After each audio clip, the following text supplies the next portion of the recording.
Ya, di hadis Muslim nomor hadis 397, termasuk di Al-Bukhari nomor hadis 711. Kalau ditanya siapa yang meriwayatkan, namanya sahabat Abu Hurairah. Dapatnya dari mana? Namanya Khalad bin Rafi Az-Zuraiqi, langsung dari Nabi sallallahu alaihi wasallam. Jadi kalau Anda mengangkat tangan, boleh sejajar dengan bahu, hadwa mankibaihi, atau sejajar dengan daun telinga, naik sedikit di sini. Ya, di sini. An-Nasai nomor hadis 1101. Kemudian dalam ruku, kemudian i'tidal, sami Allahu liman hamidah. Ini tangan ada 3 pilihan. Pertama, boleh diangkat sejajar dengan bahu di sini. Kedua, sejajar dengan daun telinga. Atau yang ketiga, mursal, tangan tidak mengangkat sama sekali. Cukup kita bangkit, sami Allahu liman hamidah. Ini biasanya dipraktekkan yang ketiga di mazhab Maliki. Ya, dari Imam Malik. Sekarang penyebarannya di Afrika Utara dengan wilayah Mediterania. Jadi misalnya ada Libya, Tunisia, Maroko, Aljazair. Maroko itu combine dengan Syafi'i, nyebrang sedikit ke Itali, ke Spanyol, ke Prancis, daerah sana, itu Maliki. Jadi kalau bismillahnya nggak dibaca, kalau sholat tangannya langsung begini. Jadi begitu dia begini, misal Anda sedang umrah nih ya, di Ka'bah atau sedang haji, mudah-mudahan yang belum berangkat bisa segera insya Allah. Nah, tidak cukup dengan amin, nabung. Jadi kalau Anda sedang lihat orang begini depan Ka'bah, nah, jangan diajak ngobrol. Itu sedang sholat. Nah, tiba-tiba dia ruku misalnya kan, atau yang tidak dia angkat tangan, itu Maliki. Baik. Sami Allah liman hamidah. Sekarang kemudian sujud. Perhatikan baik-baik. I'tidal, jangan langsung sujud. Kata Nabi, hatta ta'tadila qa'iman, sampai engkau tegak berdiri dengan sempurna. Jadi begitu ini turun, sami Allah liman hamidah, rabbana walakal hamd. Ingat maknanya? Masih ingat hikmahnya? Orang yang rukunya benar kepada Allah. Ruku itu artinya taat, patuh. Di ruku itu filosofisnya bukan sekedar diminta formalitas ruku dan lurus semua, tidak. Tapi ini gambaran kepatuhan kepada Allah. Karena orang Romawi dulu, orang Persia ketika menghormat kepada rajanya, itu mereka ada yang ruku begini. Ada yang sujud. Dan itu gambaran patuh sempurna. Jadi kalau diperintahkan, mungkin teman-teman lebih tahu lah film-film kolosal masa lalu kan. Kalau prajurit diperintahkan kan ada kepatuhan, siap gitu kan. Dan dia mengerjakan apapun termasuk mengorbankan nyawanya. Maka Allah meminta kepada kita, Anda pada manusia aja bisa patuh sempurna. Kenapa pada saya yang menciptakan Anda nggak patuh sempurna? Maka dibalik oleh Allah, rukulah yang sempurna. Makanya saat ruku semua diminta sempurna. Dari kepala sampai bagian belakang. Diurutkan. Ini gambaran kepatuhan kita kepada Allah. Makanya kita katakan, Subhana rabbiyal azim wa bihamdi. Ya Allah, kalau ada orang yang dihormati oleh orang lain dalam kehidupan, ada makhluk yang disanjung, maka tidak ada yang paling tinggi, paling azim kecuali Engkau. Subhana rabbiyal azim, dan aku puji Engkau. Nah, orang-orang yang rukunya benar kepada Allah, dia patuh pada Allah, diminta dikerjakan, suruh ditinggalkan dia tinggalkan, maka Allah akan angkat derajatnya. Jadi iman itu kalau sudah kuat, tandanya patuh. Makanya iman sering disertakan dengan amal soleh. Amal soleh itu ujian kepatuhan. Quran surah 103. Ya, wal 'asr innal insana lafi khusr illa alladziina amanu wa amilus shalihat. Jadi kalau orang sudah beriman, itu tandanya tanda patuh. Diuji dengan amal soleh. Ada sholat, makanya sholat dibuka dengan kalimat iman. Alladzina yu'minuna bil ghaib wa yuqimunas shalah. Iman dulu baru sholat. Puasa dibuka dengan iman. Al-Baqarah 183. Ya ayyuhalladzina amanu kutiba alaikumus siyam. Iman dulu baru sholat. Artinya kalau kita sudah ruku, kita itu siap patuh. Kata Allah kerjakan, kerjakan. Kata Allah tinggalkan, tinggalkan. Dan kata Allah, aku enggak butuh dengan itu, ini untuk kamu. Makanya orang-orang yang imannya sempurna, maksudnya patuh, maka Allah akan angkat derajatnya. Maka digambarkan lewat i'tidal. Allah mengangkatnya dengan sempurna. Itu dalilnya ada di Quran surah ke-58 ayat 11. Yarfa'illahu alladhina amanu minkum. Allah akan angkat derajat orang-orang yang sempurna imannya di antara kalian. Ditunjukkan dengan kepatuhan. Begitu diangkat dikatakan sami Allahu liman hamidah. Ya Allah, saya mendengar apa yang kau perintahkan, saya patuh. Sami'na wa ata'na. Ya, hamidah, saya puji engkau dengan segala kemuliaan kau berikan kepada saya. Maka Allah katakan, kau mau minta apa saya berikan. Maka kita katakan, masih ingat di pertemuan lalu? Ya, sami Allah liman hamidah, Rabbana walakal hamd. Mil'as samawati wa mil'al ardi wa mil'a ma syi'ta min syai'in ba'du. Kata Allah, silahkan kamu minta apapun sekarang. Mau sepenuh langit, sepenuh bumi, atau antara langit dan bumi, atau antara apa yang belum aku sebutkan engkau ingin mintakan. Minta sekarang. Maka saat minta itulah ada posisi yang paling tinggi untuk meminta, yang bebas kita memohon. Dalam berdiri terbatas, ruku terbatas. Sekarang yang selanjutnya itu yang paling dahsyat. Sangat luar biasa. Itulah sujud. Tapi ada rahasia setelah sujud, itu pun sangat istimewa. Maka kita diminta sujud, turun, ruku, kemudian yang tidak, kemudian sujud, kita lihat, tahan, berhenti. Ini pakai lutut, boleh ya? Boleh. Masih ingat dalilnya? Abu Daud nomor hadis 838 dari Wa'il bin Hujur. Boleh juga pakai kedua telapak tangan turun. Dia begitu mau turun, telapak tangan dulu. Ya. Baru kemudian lututnya baru turun. Dan gak usah berdebat. Yang pakai telapak tangan sahabat Abu Hurairah, yang pakai lutut Wa'il bin Hujur. Wa'il pakai lutut, Abu Hurairah pakai telapak tangan, dua-duanya sahabatan.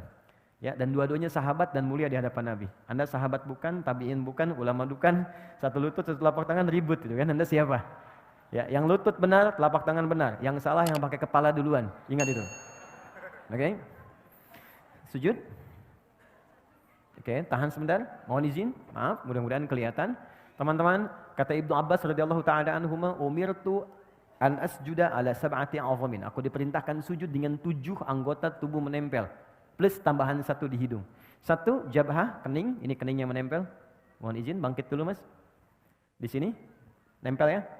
Dan tolong sekatnya ya, rambut ini sudah bagus, ya sisirannya udah baik. Jadi nggak pakai peci pun nggak apa-apa. Ingat, peci ini bukan rukun sholat dan bukan syarat sholat. Ya, peci ini adalah penutup ketika rambut terlampau menutupi bagian kening sehingga menghambat kita sujud.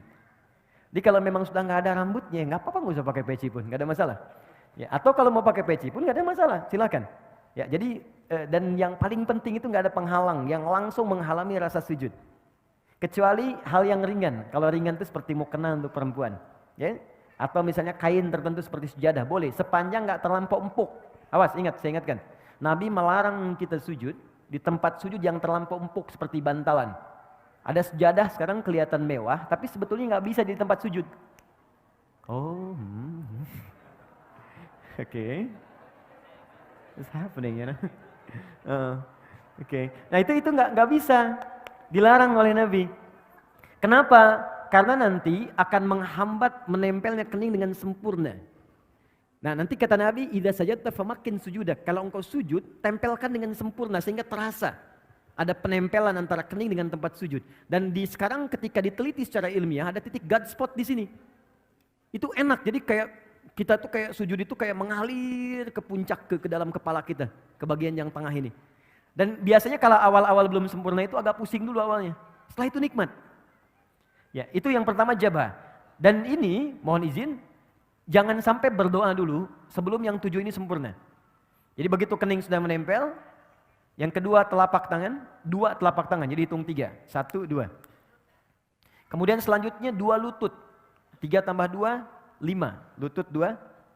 Selanjutnya jemari di 2 telapak kaki. Tambah 2, 7. Nah, untuk jemari khusus spesial, mohon izin menghadap ke arah sini sujudnya.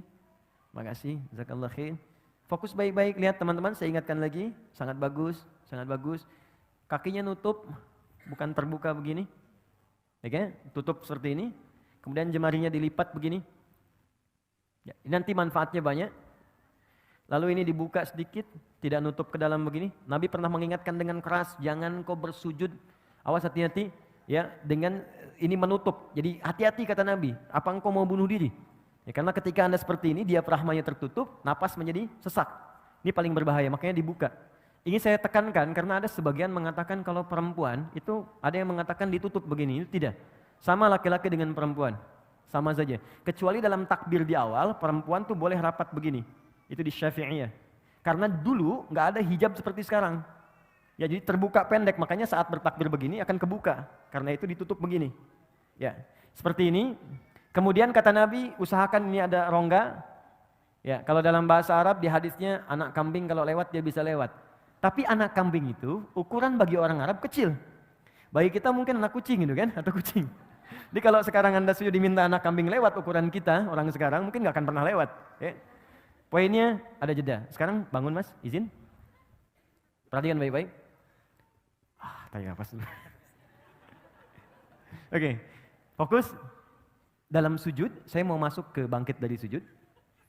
Dalam sujud, ketika Anda kemudian ingin sujud, itu perintahnya langsung dibocorkan oleh Nabi rahasianya. Fokus. Kata Nabi, kalau Anda minta, ingin cepat dikabulkan, dan banyak permintaan, lakukan dalam sujud. Ya, lakukan dalam sujud. Saya ulang, lakukan dalam sujud. Dan itu bahasa Nabi banyak diungkapkan kepada sahabat, termasuk Ibnu Abbas radhiyallahu taala anhu. Ya, idza sajadta fa'aksirud doa. Kalau engkau sujud, maka perbanyak doa dalam sujud. Dalam sujud ini ada doa yang standar. Yang standar yang saya ajarkan di pertemuan lalu, ya subhana rabbiyal a'la atau subhana rabbiyal a'la wa bihamdi atau subhanakallahumma bihamdika Allahumma ighfirli.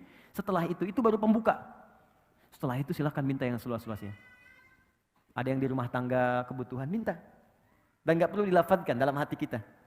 Ya Allah sayangi suami saya, ya Allah sayangi istri saya, ya Allah berkahi keluarga kami, ya Allah cerdaskan anak saya, ya Allah terima ya Allah kebutuhan, ya Allah orang tua saya sayangi, ya Allah jika mereka telah wafat lapangkan kuburnya, ya Allah jika anak saya mendahului saya sayangi ia, jadikan dia sebagai pangeran-pangeran surga, putih-putih surga.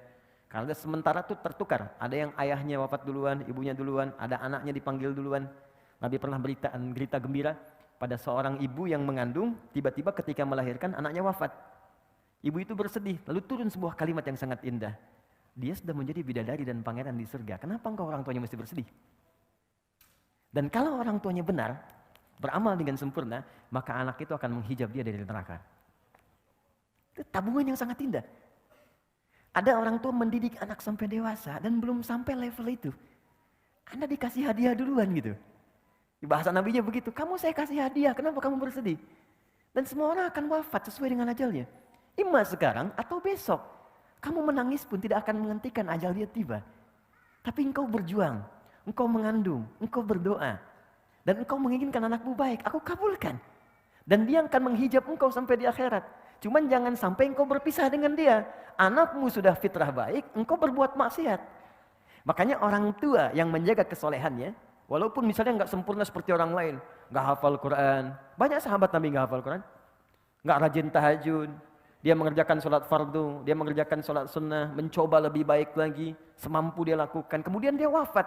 Dan dia punya tabungan itu. Maka kata Nabi, anak itu akan menghijab dia dari neraka. Ya, Islam itu kadang dibacanya pakai dalil gitu dan pakai jiwa. Kalau iman kita ikuti, maka akal akan mengikuti itu.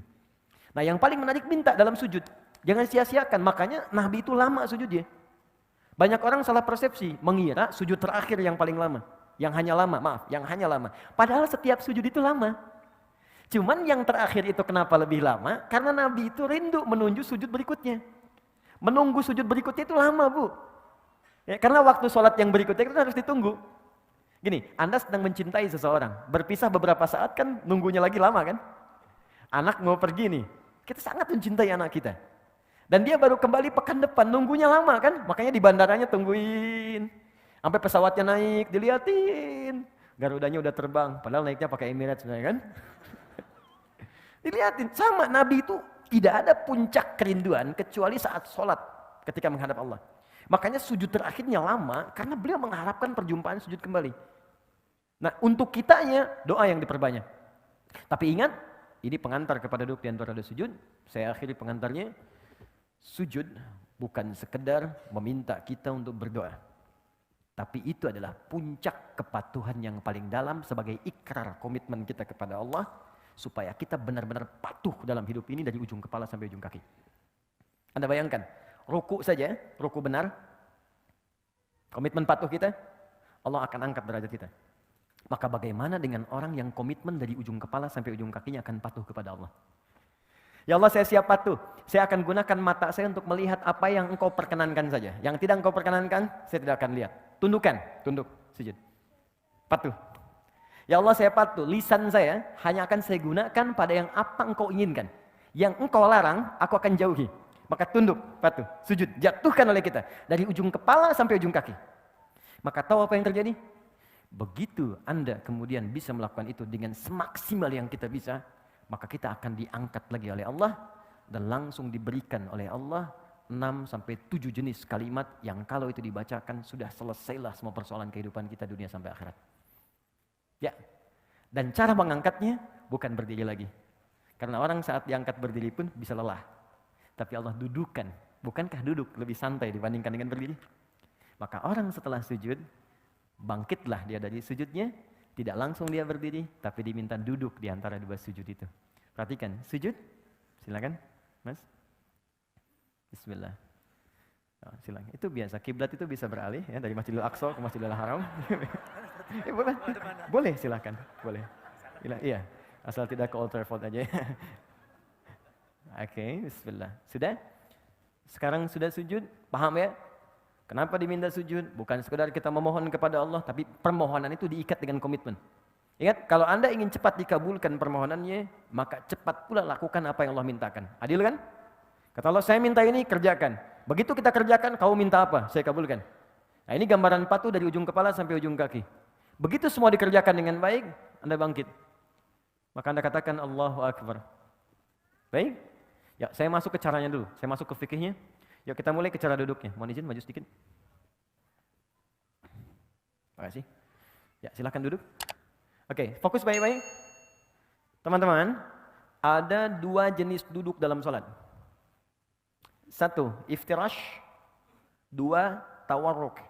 Ya, saya tuliskan sebentar. Jangan nengok sedang sholat. Oke. Saya mohon izin, saya pakai jubah hari ini karena ada yang ngasih saya. Saya kalau dikasih saya langsung pakai untuk ibadah dulu. Ya, setelah itu baru saya simpan. Jadi untuk menyayangi orang yang ngasih. Lihat sini. Satu iftirash. Enggak pakai hamzah. Iftirash pakai sin besar. Dua, tawarruk. Pakai kaf. Gini, pelan-pelan. Boleh melihat ke sini kalau ingin melihat ke sini? Ya.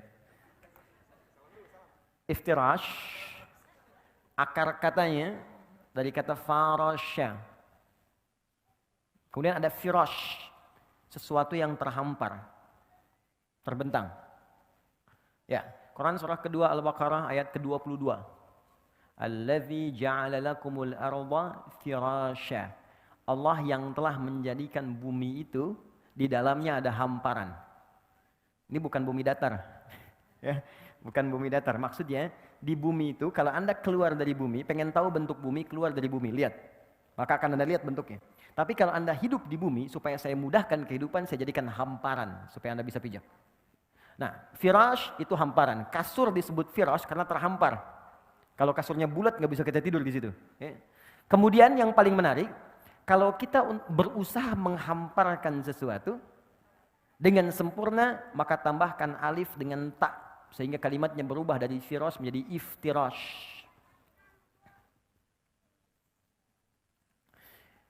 Duduk iftirash adalah duduk yang berusaha menghamparkan bagian ujung kaki sampai dengan ke lutut bagian depan. Sehingga ketika bangkit dari sujud, ya, hamparkan bagian lutut bagian depan sampai dengan ke ujung kaki. Dan duduk dengan sempurna, baik itu yang kaki sebelah kanan ataupun yang kirinya. Bagaimana cara duduknya? Kita lihat dulu. Saya ajarkan caranya dulu sebelum kebacaan. Izin. Bismillah. Lihat sini teman-teman. Nah ini. Jadi ketika kakinya dihamparkan, dilipat ke belakang. Jelas? Kemudian yang kedua, mohon maaf, ini kaki bagian belakang yang jarinya dilipat. Ini bagus sekali. Nah, yang ketiga, ini yang paling penting. Ada bagian kaki kiri yang sebagiannya itu dihamparkan ke arah dalam untuk diduduki. Seperti firash, kasur, kan kita hamparkan untuk diduduki, ditiduri gitu kan. Ini seakan-akan tumpuan bagian belakang tubuh kita itu menduduki bagian kaki sehingga disebut dengan iftirash namanya. Jelas ya? Baik. Ini hamparkan kaki yang bagian dalam, seperti ini, bagus, angkat sedikit, maaf. Ini, seperti ini. Ini yang disebut firashnya.